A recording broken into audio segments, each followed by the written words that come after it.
RUU TNI, suatu hal atau isu yang jadi perdebatan nasional belakangan ini. Ada yang pro, ada yang kontra, sampai robos ruang rapat, ada juga yang nggak paham. Nih, Kak, bahas dong yang katanya ada perencanaan RUU TNI itu akan diberlakukan lagi seperti era dulu. Apakah kakak setuju akan UU itu? Ini ya, pahami dulu, satu persatu deh. Yang pertama yang harus kalian tahu bahwa peraturan yang mengatur tentang Tentara Nasional Indonesia atau undang-undang yang mengatur tentang Tentara Nasional Indonesia itu sudah ada sebelumnya. Dan itu adalah Undang-Undang Nomor 34 Tahun 2004. Di mana sebenarnya Undang-Undang Nomor 34 Tahun 2004 ini sudah punya rencana revisi dari 2019, sudah masuk prolegnas. Jadi kalau ngeributinnya baru sekarang, saya juga nggak paham kenapanya. Itu yang pertama. Yang kedua yang dipeributkan adalah tentang pasal 47 ayat 1 dan 2 yang ada di RUU TNI yang seakan-akan mengembalikan dui fungsi ABRI. Sebenarnya saya nggak paham, ini karena kepinteran atau malas membaca? Ayo ini, tak tunjuk.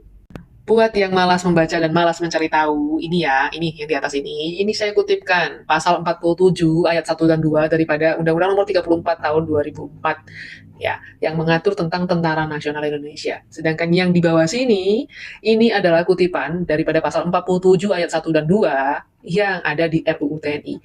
Baca dengan seksama. Itu kan cuman tuker nomor aja ayatnya, ayat 1 jadi ayat 2, ayat 2 jadi ayat 1.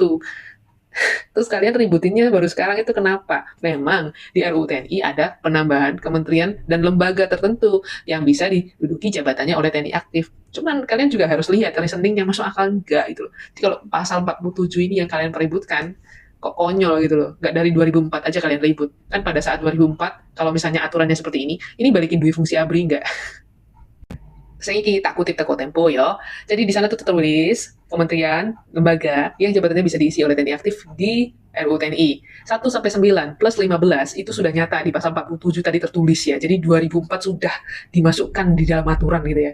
Nih, penambahannya di 10 sampai 14. Kita lihat ya. 10 Kementerian Kelautan dan Perikanan. Coba pikir ya, kelautan, wilayah kelautan, kita punya wilayah yang harus dipertahankan, di sanalah fungsi dari TNI Angkatan Laut ya.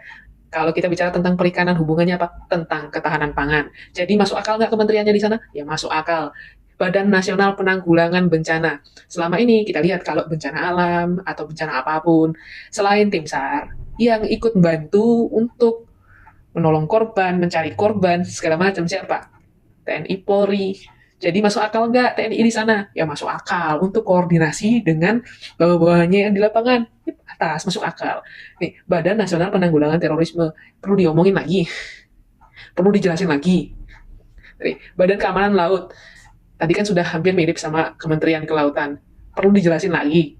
Kalau Kejaksaan Agung, nih, coba baca undang-undang yang ngatur tentang Kejaksaan Agung sendiri. Ini saya kutip dari Undang-Undang Nomor 11 Tahun 2021 tentang Kejaksaan Agung yang di pasal 29 tertulis pada kejaksaan dapat ditugaskan aparatur sipil negara, prajurit Tentara Nasional Indonesia, atau pejabat yang tidak menduduki jabatan jaksa, serta yang diangkat dan diberhentikan oleh Jaksa Agung sesuai dengan ketentuan peraturan perundang-undangan. Jadi di 2021 sudah ada aturannya TNI boleh untuk menduduki jabatan di Kejaksaan Agung.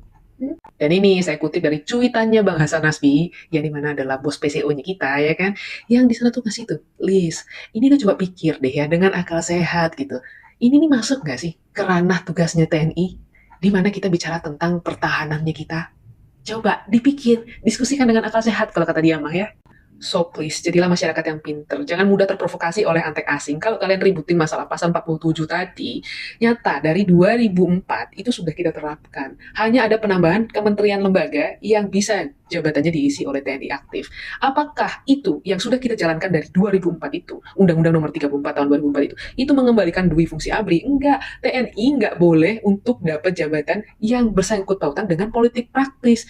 Jadi sebenarnya kalian tuh ngeributin apa gitu loh, gue bingung. Ayolah, mari kita pinter, yuk.